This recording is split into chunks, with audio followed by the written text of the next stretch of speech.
Good evening. This is Evening News on Remote TV. I am Mani Baba Bekelolowa. On national news, National Information Technology Development Agency (NITDA) has ordered the data controller, Electronic Settlements Limited, to pay the sum of 5 million naira as fine for certain breaches on personal data entrusted to the company. NITDA said its action was in line with the requirements of the National Data Protection Regulation (NDPR). The agency also directed the company to conduct data protection impact assessment on some of its data-intensive applications and products.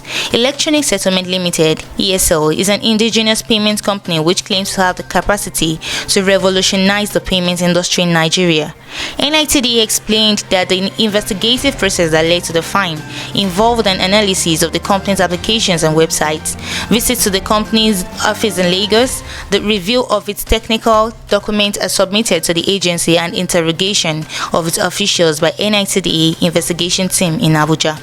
According to NITDA, at the end of the process, it was established that there was a data breach involving the company. Still on national news, the Nigeria Ethnic Youth Leaders Council has lauded the governor of the Central Bank of Nigeria, Godwin Emefiele, over the bank's 6.98 naira charge for USSD transactions. To this end, the group advised all stakeholders in the banking sector to embrace the laudable decision and work towards its successful implementation.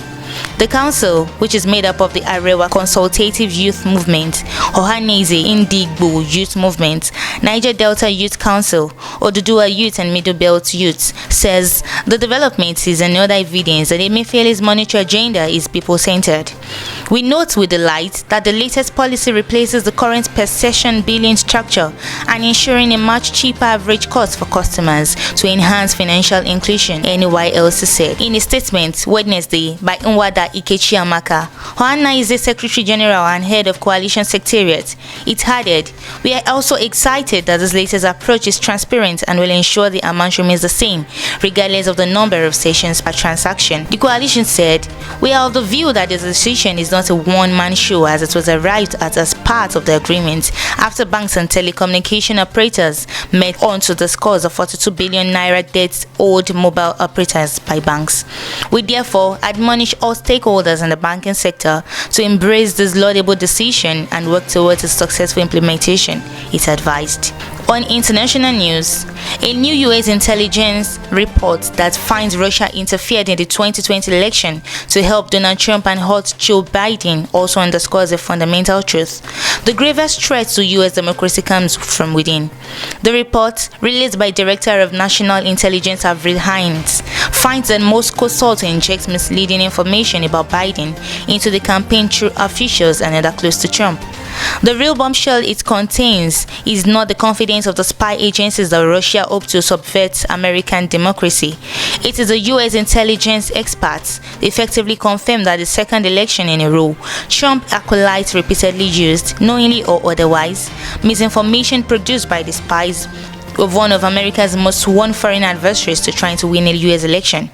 And given the advantage of insight, the latest intelligence assessment is not just an isolated example of incriminating evidence against Russia and its efforts to create chaos and discord within the United States. On sports news, FIFA President Gianni Infantino has personally congratulated the President of Nigeria Football Federation, Mr. Amaju Melvin Pinnick, on this latest barnstorming entry into the FIFA Council, following elections held at the CAF Ordinary and Elective General Assembly in Rabat, Morocco, on Friday.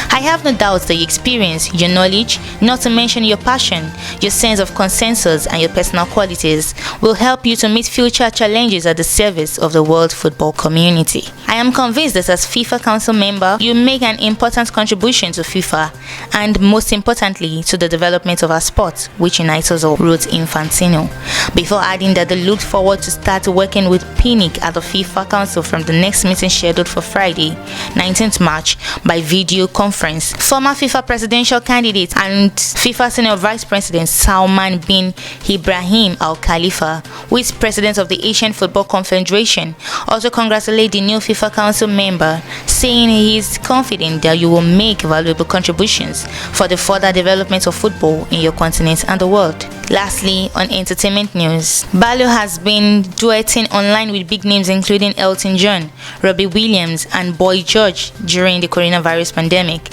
but will now supersize the sessions in a BBC show, which Deadline airs will broadcast on television. The format is working titled Under the Bridge and is being made by Spun Gold-backed Penny Lane Entertainment, which is run by former ITV Studios creative director Lee Connolly. The company was behind NBC's Dr. Seuss, The Grinch musical, last year. Penny Lane has drafted in Mark Cedarway to produce the project. Cedarway was executive producer and showrunner on Simon Cowell's The X Factor during the time that Balo was a judge on the talent contest. Under the Bridge will feature Balo welcoming musical guests for a conversation on the inspirations and songs they loved growing up. They will also perform classic tracks with a super group of artists and musicians. It is not the first primetime show BBC One has collaborated on with Balo. The singer helped create Let It Shine in 2017, a musical talent series to find stars for the band, a stage show featuring the songs of Take That. Balo fronted musical special nights at the museum for ITV last year. That is all for evening news on Remo TV. You can follow us on every of our social media handles on Facebook, Twitter, Instagram, and YouTube at Official Remo TV. You can also check us out on our website at www.remotv.com.ng. I remain Anibaba Bekelolua. Good night.